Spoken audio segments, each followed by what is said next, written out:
pukul 6 waktu Indonesia Tengah. Inilah Radio Republik Indonesia Bau-Bau dengan Warta Cape Town, berita seputar Kepulauan Buton.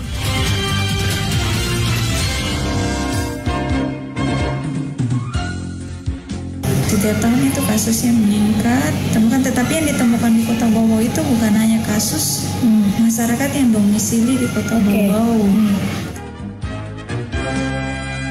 Kemudian yang menjadi penting ke depannya harus ada regenerasi karena peserta kita ini kan sudah pertambahan umumnya, terutama tilawah dewasa yang putranya.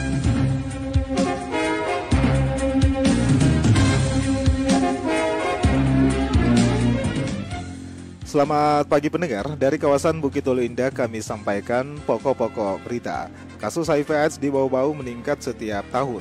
Temuan kasus baru bukan saja dari warga Kota Bau-Bau, namun warga dari kabupaten lainnya yang sempat dirawat di rumah sakit puskesmas di Bau-Bau. Pemerintah Kota Bau-Bau butuh generasi Kori-Koria dan Hafiz-Hafiza. Pendengar, inilah Warta Cape Town pagi hari ini, tepatnya tanggal 19 Juli 2023 bersama saya, Bu Zuda.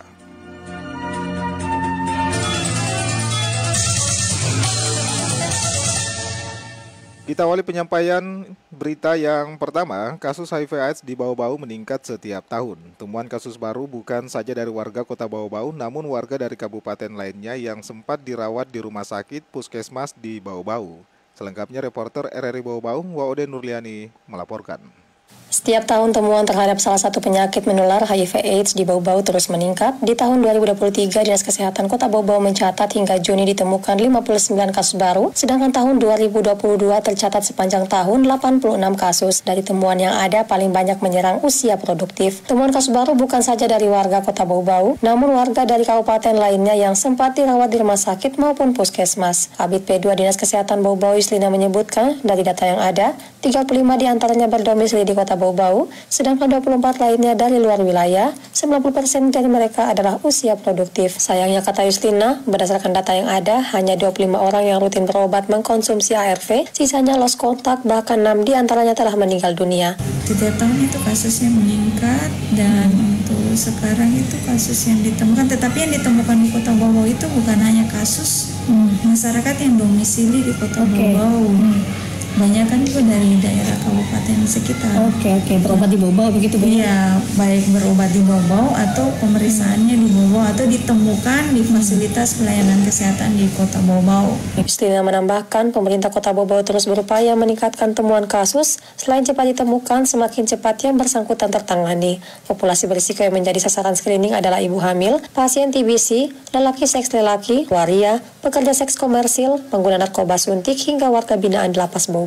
Semua orang yang populasi berisiko tadi seperti yang kami sampaikan itu kami screening minimal setiap 3 bulan sekali, termasuk warga binaan pemasyarakatan. Menurut Yuslina, pengendalian penyakit pandemi paling mematikan di dunia ini butuh perhatian seluruh pihak, utamanya populasi berisiko bersedia memeriksakan kesehatannya di fasilitas kesehatan sehingga cepat tertangani dengan obat-obatan. Pemerintah pun menyediakan 2 fasilitas kesehatan yang dapat dijangkau para penderita HIV untuk screening di 17 puskesmas, sementara untuk obat-obatan dapat diperoleh di Blut Palagi Mata juga Puskesmas Wajo. Dinas Kesehatan pun menggalakkan 3-0, pertama 0 infeksi baru, kedua 0 kematian terkait AIDS, serta 0 stigma dan diskriminasi menuju Indonesia bebas AIDS pada 2030 mendatang. Wadi Nurliani, reporter Bau-Bau, melaporkan.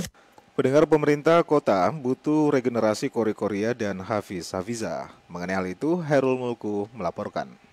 Kemudian yang menjadi penting ke depannya harus ada regenerasi karena peserta kita ini kan sudah pertambahan umumnya, terutama tilawah dewasa yang putranya. Pemerintah Kota Bau-Bau membutuhkan regenerasi Kori-Koria dan Hafiz-Hafiza berkualitas yang siap tampil mewakili daerah di setiap ajang pertandingan, baik itu musabakat tilawatil Quran MTQ maupun seleksi tilawatil Quran dan hadis STQH. Kepala Bagian Kesejahteraan Rakyat Sekretariat Daerah Kota Bau-Bau Arlis mengaku, saat ini talenta insan Qurani yang dimiliki Kota Bau-Bau sudah sangat terbatas, khususnya untuk yang berusia dewasa. Talenta Kori-Koria dan Hafiz-Hafiza yang ada saat ini usianya terus bertambah, sehingga tidak bisa diikutkan lagi pada beberapa cabang lomba tertentu. Kondisi ini sangat dirasakan kontingen Kota Bau-Bau yang tengah mengikuti lomba STQH ke-27 tingkat Provinsi Sulawesi Tenggara di Kota Kendari.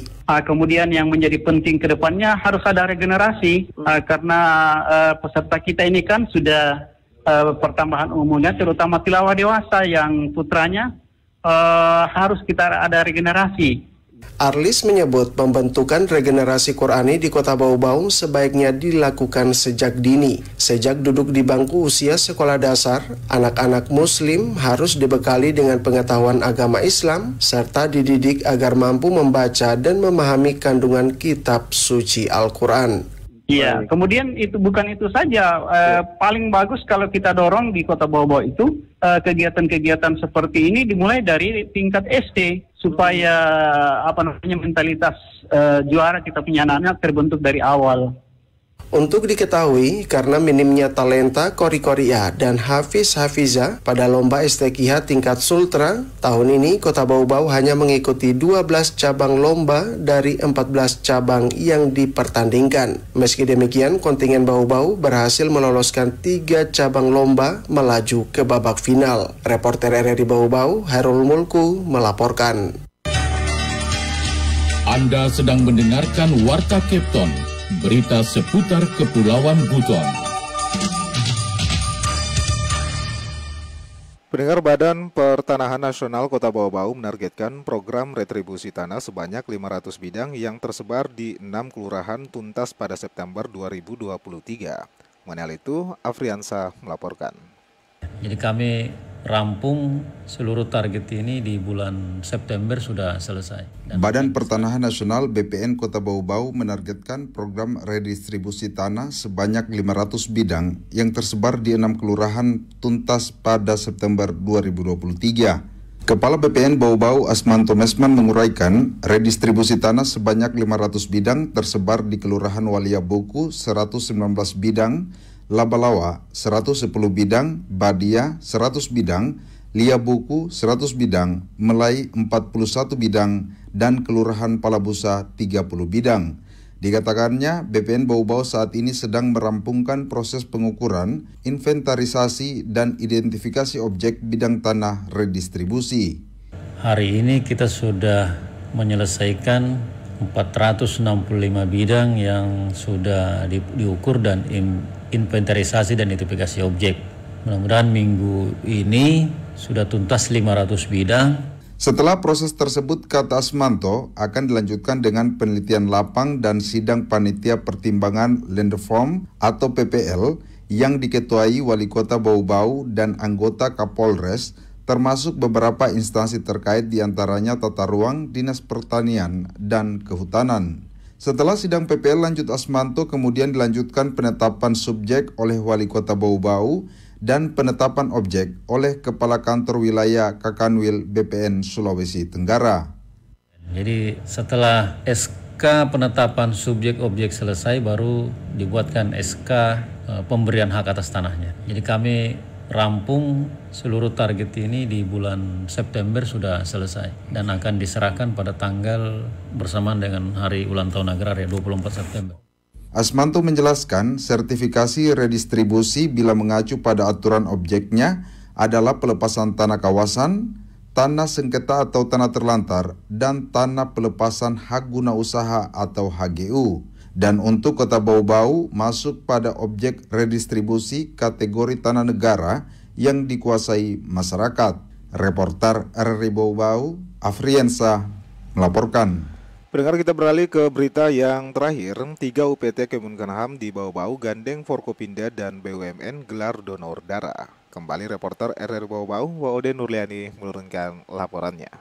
Sambut Hari Dharma Karya Dika HDKD ke-77 tahun 2023, 3 unit pelayanan teknis UPT Kemenkumham Sulawesi Tenggara di Kota Bau-Bau menggelar kegiatan donor darah. Secara serentak, perayaan menyambut HUT ke-78 Kementerian Hukum dan Hak Asasi Manusia RI tersebut juga berlangsung di sejumlah UPT Kemenkumham di tanah air. Turut berpartisipasi dalam bakti sosial itu sejumlah Forkopimda, BUMN, dan DPRD Bau-Bau, serta instansi vertikal lainnya yang dipusatkan di lembaga pemasyarakatan mulai Selasa pagi pagi hingga siang hari. Lebih dari 100 pendonor terlibat langsung menggalang darah untuk mencukupi kebutuhan darah di rumah sakit dan pasokan di Palang Merah Indonesia yang cukup terbatas. Kalapas Bau-Bau Herman Mulawarman mengungkapkan terima kasihnya kepada sejumlah ASN vertikal yang terlibat menyumbangkan darahnya, juga kesediaan petugas PMI Bau-Bau atas kerjasamanya mensukseskan kegiatan sosial tersebut.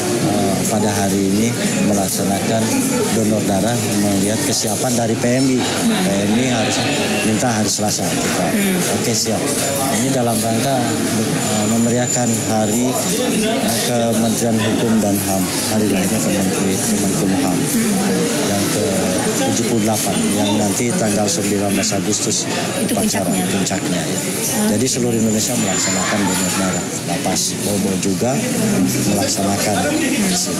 Di tempat yang sama, Wakil Ketua 2 DPRD Bau-Bau Nasir mengapresiasi langkah Lapas dan UPT Kumham lainnya atas partisipasinya melibatkan sejumlah lembaga mengumpulkan darah untuk masyarakat. Kegiatan positif tersebut menurutnya patut dicontoh instansi lain sebagai kontribusi sosial bagi warga, namun manfaatnya menyelamatkan jiwa pasien yang membutuhkan transfusi darah. Saya kira ini merupakan satu gebrakan yang sangat bagus, luar biasa. Kami dari DPRD sangat memberi apresiasi karena sangat bermanfaat untuk kepentingan masyarakat maupun kepentingan pemerintahan. Tentunya kegiatan ini sangat membantu masyarakat kita yang tidak mampu dan bagi masyarakat kita juga yang sementara membutuhkan darah. Dan itu banyak, hampir setiap saat dan setiap hari kebutuhan darah itu di rumah sakit sangat besar. Nah, dengan apa yang dilakukan oleh Lapas hari ini sangat luar biasa. Selain menggelar donor darah, hingga puncak HDKD 19 Agustus mendatang, pihaknya masih akan menyelenggarakan kegiatan sosial lainnya seperti berbagi sembako bagi warga kurang mampu, sejumlah lomba, serta ziarah ke makam pahlawan sesuai dengan tema HDKD tahun ini semakin berkualitas untuk Indonesia Maju.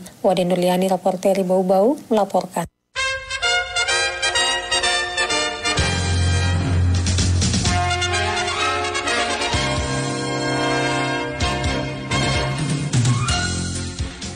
Pendengar, sebelum kami akhiri, kembali kami sampaikan pokok-pokok berita. Kasus HIV/AIDS di Bau-Bau meningkat setiap tahun. Temuan kasus baru bukan saja dari warga Kota Bau-Bau, namun warga dari kabupaten lainnya yang sempat dirawat di rumah sakit puskesmas di Bau-Bau. Pemerintah kota butuh generasi Kori-Koria dan Hafiza. Pendengar, demikianlah Warta Kepton pagi hari ini. Mewakili kerabat kerja yang bertugas, kami ucapkan terima kasih atas perhatian Anda. Selamat pagi dan selamat beraktivitas.